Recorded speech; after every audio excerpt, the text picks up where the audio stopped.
Round one. Fight.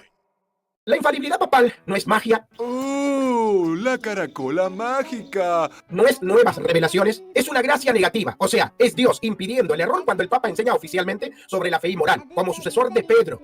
Y dale con eso.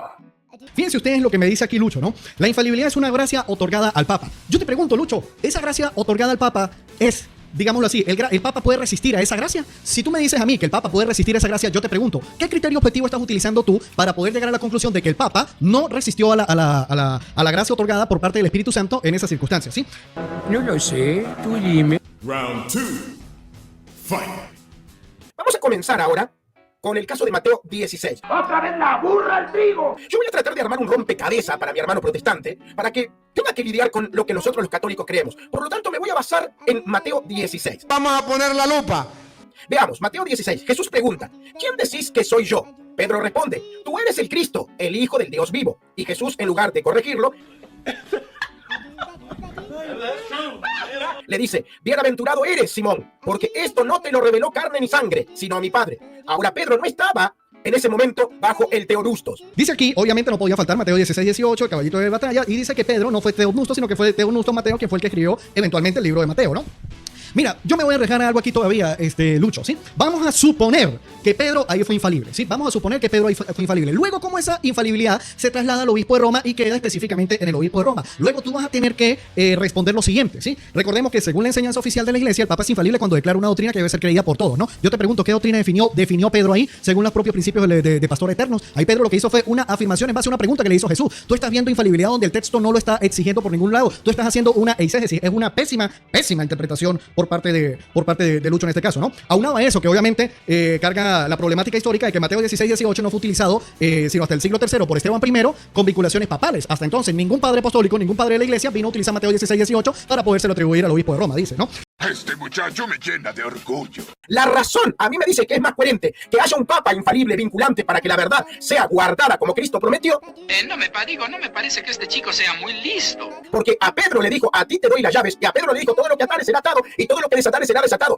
Mateo 16-18 y eventualmente las llaves y todo el asunto. Bien, pero las llaves implican algo. Las llaves implican la autoridad y la potestad, ojo al dato, la potestad de atar y desatar en el cielo y en la tierra. Tal potestad fue otorgada posteriormente a los apóstoles en Mateo 18-18. Si esa autoridad otorgada a Pedro en Mateo 16-18 va a implicar, no sé qué metodología hermenéutica está utilizando para poder sostener eso, pero va a implicar que Pedro ahí era infalible y ergo eso es un dogma o algo así por el estilo, vamos a decirlo así, entonces me tiene que decir que los demás apóstoles también eran infalibles a nivel personal, ¿no? Entonces va a ser sumamente problemático por ahí, porque si me va a decir que los demás apóstoles también eran infalibles, se acabó el dogma, se acabó el debate. Vaya, no encuentro fallas en su lógica. Round three. Fight. ¿Qué es más lógico? ¿Qué es más razonable? Vos perdoname, pero como ser razonable que soy, No creo. y doy, al menos hablo por mí mismo, la razón a mí me dice que es más coherente que haya un Papa infalible vinculante para que la verdad sea guardada como Cristo prometió, porque a Pedro le dijo, a ti te doy las llaves, y a Pedro le dijo, todo lo que atares será atado, y todo lo que desatares será desatado. Eso es más razonable que creer que cualquier persona por levantar la mano y decir, miren, yo soy un intérprete oficial, bueno, le tenemos que creer a cualquiera que abre una iglesia por ahí. Neta, me lo juras. Disculpame, pero sinceramente no veo lo razonable en esta cuestión. Creo que todos son tontos, menos yo. Yo creo que es más objetiva la epistemología que simplemente pegar un salto al vacío y decir, no, el Papa es infalible porque la iglesia lo dice. De hecho, inclusive el mismísimo Klaus Schwab, también en su libro, excelentísimo libro, se lo recomiendo a los católicos romanos que no han tenido la oportunidad de leerlo. Si esos chicos leyeran, se perturbarían. Vayan y léanse cuando aborda lo que es el tema de los orígenes de la infalibilidad papal, ¿sí? El mismísimo va a citar a un cardenal que va a decir básicamente que el Papa es infalible porque la iglesia es infalible, pero a su vez para que la iglesia sea infalible, entonces tiene que estar unido al que es infalible, que es el Papa. Entonces, ¿en quién recae la infalibilidad? ¿Recae en el Papa? ¿Recae en la iglesia? ¿O en quién? Porque hasta entonces es lo que se sigue demostrando, y así lo reconoce también el mismísimo Klaus Schwab ahí en el libro, va a reconocer de forma implícita que esto es un círculo epistémico completamente cerrado, así de sencillo, ¿no? ¡Ay, güey, mi mente! Round four. Fight.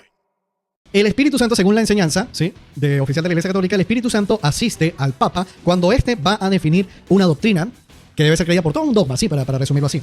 La pregunta ya es lo siguiente: ¿es Dios quien define cuándo va a definirse un dogma? ¿O es el Papa, junto con su magisterio, quien decide cuándo va a definirse un dogma? Perfecto. Muy buena la pregunta y compleja. Tengo que decir que es la pregunta más compleja para poder explicar. Es una muy buena pregunta, la verdad, y no sé qué contestarte. Porque nosotros los católicos entendemos que en esto Dios trabaja de forma integral. O sea, trabaja con la iglesia, trabaja con el Papa, trabaja con la historia y con las circunstancias. Entonces, sí, obviamente, es el Espíritu Santo que mueve al Papa, lo mueve, trabaja en la voluntad, en la comprensión, lo ilumina.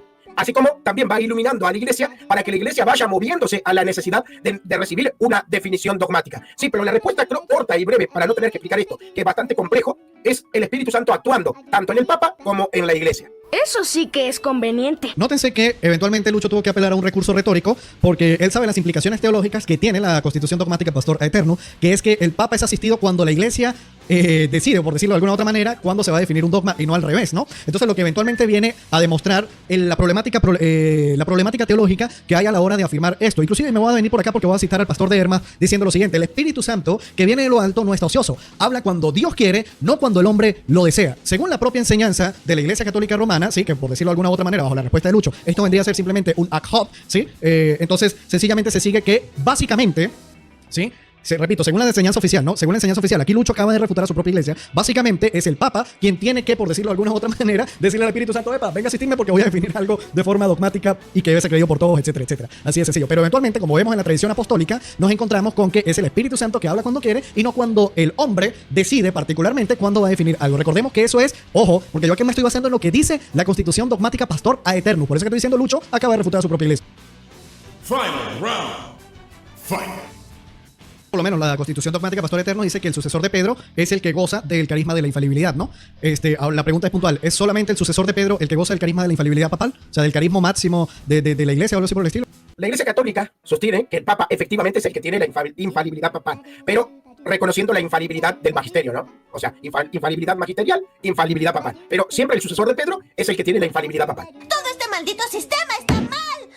Lucho, acabas de entregar el debate, sí, y te voy a explicar por qué. ¡Wow! Ok. Si es solamente el sucesor de Pedro el que goza de la infalibilidad papal, nótese que Pedro dejó sucesores en Antioquía también. ¿Acaso no lo viste venir? Y esa sucesión es reconocida por la mismísima Iglesia Católica Romana. Y voy a citar aquí, entiéndase, ¿cómo es que le dicen? El Rottweiler de Dios, algo así como que Benedicto XVI en la audiencia general del miércoles 22 de febrero del año 2006. Posteriormente, la sede de Pedro fue Antioquía, una ciudad situada en el Río Oriente, en Siria, hoy Turquía, que en ese momento era la tercera metrópoli del Imperio Romano, después de Roma y Alejandría en Egipto. Pedro fue el primer obispo de esa ciudad que fue evangelizado por Bernabé y por Pablo. Allí es donde los discípulos fueron llamados cristianos por primera vez, ¿sí? Entonces, y mira cómo cierra acá, también estableció una celebración específica de la cátedra de Pedro en Antioquía. Se acabó la infalibilidad del romano pontífice. Ahora le toca que otorgarle infalibilidad también al patriarca de Antioquía, puesto que también él es bíblicamente, históricamente y aún reconocido por la propia Iglesia Católica Romana, que es sucesor de Pedro. Y si solamente el sucesor de Pedro es el que goza de la infalibilidad, entonces el de Antioquía también es infalible. Chao.